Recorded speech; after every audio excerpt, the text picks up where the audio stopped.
Morning mga kuya and ate. Big Bird Motovlog. Kaso hindi tayo nakamotor dahil nandito tayo ngayon sa Lake Cebu, Surala, South Cotabato. So kasama ang mga kuya and ate. So please stay tuned and continue po natin yung video natin later. Bye bye. Okay, dito tayo sa may falls.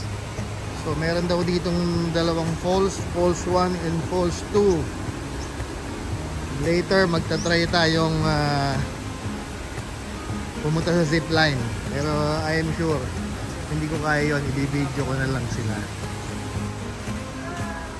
Shout out. So, pag magsi-zipline, dito yung first step, waiver na hindi ka magreklamo kahit sumuka ka. So this is the form, 300 per person. So ito yung 7 falls: Antangan, Norala, Santo Niño, Surala, Lake Cebu, Tiboli, Pulumulok, Tupi, Urgadal, and Tambacan.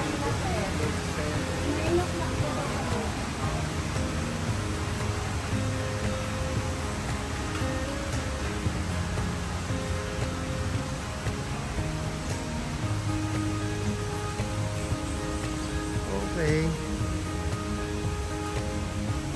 So this is the step 3. Okay, so dito ka mag-i-start. Pagdating mo dun sa kabilang dulo, maghahabal-habal ka pabalik dito. Very nice view, mga ka-Big Bird. So, mga ka-Big Bird, ito daw yung Falls 1. So, napakaganda, very natural. Napakaganda rito sa South Cotabato. Ang luluwag ng karsada, walang traffic, ang sarap magmotor. Wala nga lang kaming dalang motor right now.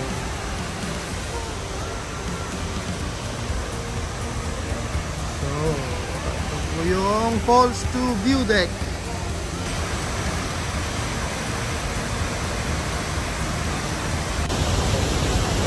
Ito yung falls. Ang galing ko doon sa lake. Shout out. Ano na, 100 dito lang sa dagat. So naghalo ngayon yung tabang at tabanan. Ganda ng falls.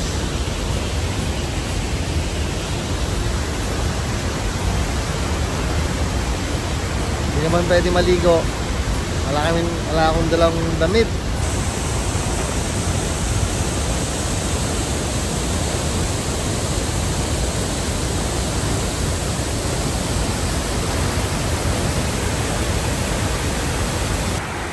So, nasa likod yung Falls 1. And then pag nagpunta ka daw dun sa banda ron, I don't know kung makakarating kami. Ito naman yung Falls 2. So papunta kami sa Falls 1. Akalain mo may nakita ko kakilala dito sa South Cotabato. Oy, shout out. Parang taga-Laguna kayo. Oo nga po, magandang umaga po. Magandang umaga rin po. Ingat po kayo, madalas po dyan. Opo. Kayo rin po. Isipin mo, akalain mo dito pa kami sa Cotabato nagkita-kita. Supply na dyan. Picong Nature Park and Restaurant. Unfortunately, sarado. So papunta kami na ang Falls 1. Pag nalito ka sa gilid ng falls, parang umaambon. Actually galing sa falls yung mga splashes and mist ng tubig.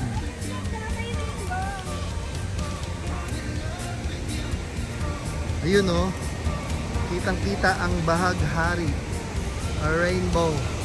So this is Falls 2. Ganda. Ito yung falls na true. may rainbow. Di kunin mo boss kuya. Ito true false. Yan, kuya. Ayan o. Ayan o. Ayan o. Ganda.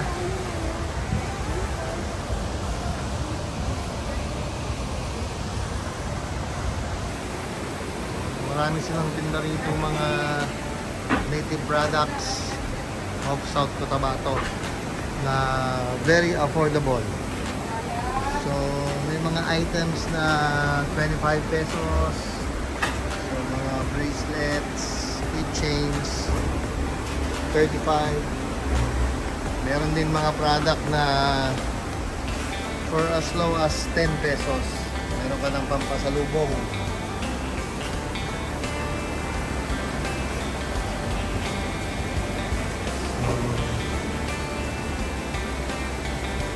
Rep magnets for only 40 pesos. Napakamura. And then, what's this? Wallet for 300 pesos. May lamang 500 pesos sa loob. Saan ka pa?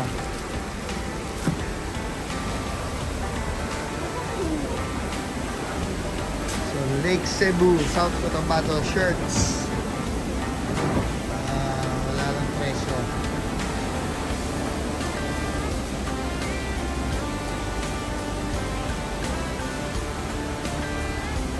The famous batik shirt of Mindanao.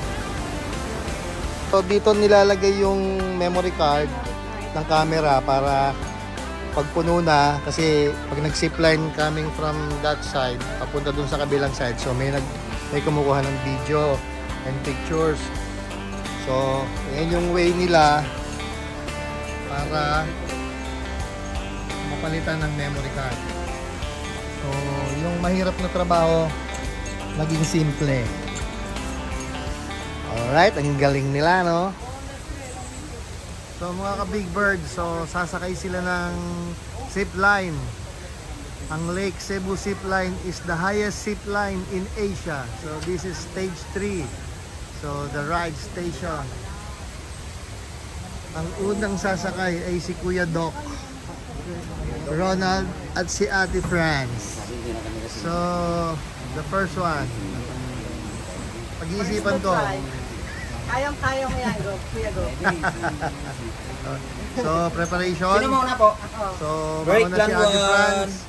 Then si Kuya Doc. Ma'am, ready for take off na po. Ready to release na si Ate Franz. Nakuhanan. May picture po tayo doon. Pero ito ko kung mga.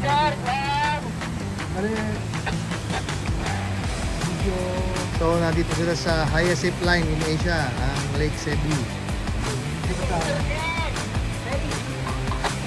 Happy that all coming. Go ma'am. Enjoy your ride. Hi! Oh, galing!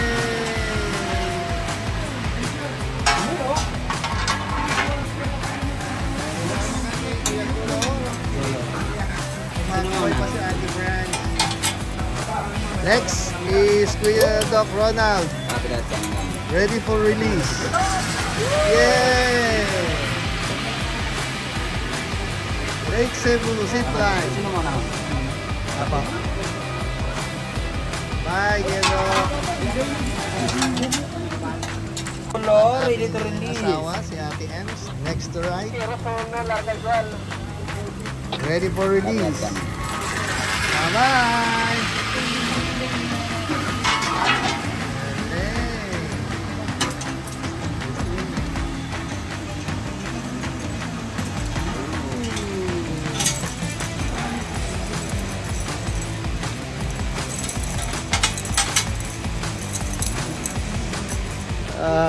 Kaming dalawa, kaming bahala sa inyo. Oo. Huwag kayong mangamba. Kami kasi ay medyo nabusog, hindi kami po pwedeng magano. Correct. Bahala. Release. Bahala Si Kuya Danny going over there. Ready? Call H0 Solo, ready to release.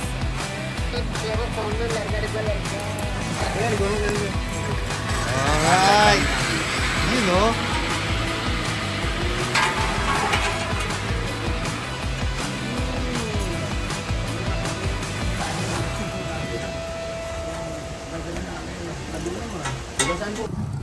Mga ka-Big Bird, so sa paggala namin dito sa Surala, after namin pumunta sa Lake Cebu sa zipline, na-meet namin si Kuya Dondon. So isang member ng Surala Eagles Club under SOC Sergeant Region 3. So dito kami kakain sa kanilang Eagles Nest, Eagles Nest Resto Grill. So napakaganda ng kanilang Eagles Nest, no? So along the lake. So matatagpuan to sa Moro Moro Street, Barangay Lake Lahit, Lake Cebu, South Cotabato. So ito yung kanilang Resto Grill.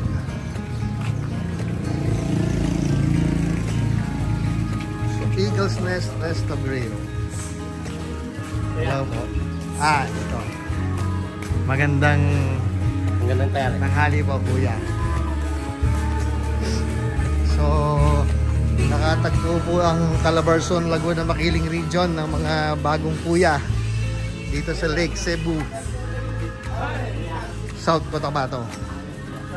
So ito yung place.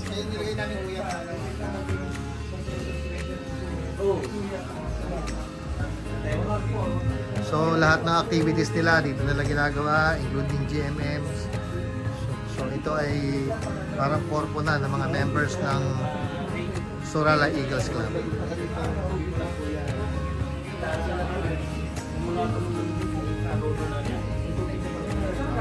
So order na kami ng food.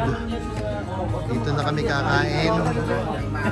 And bago kami bumalik ng Gensan para magpahinga. So ganda. So ang specialty raw nito ay tilapia. So tamang-tama.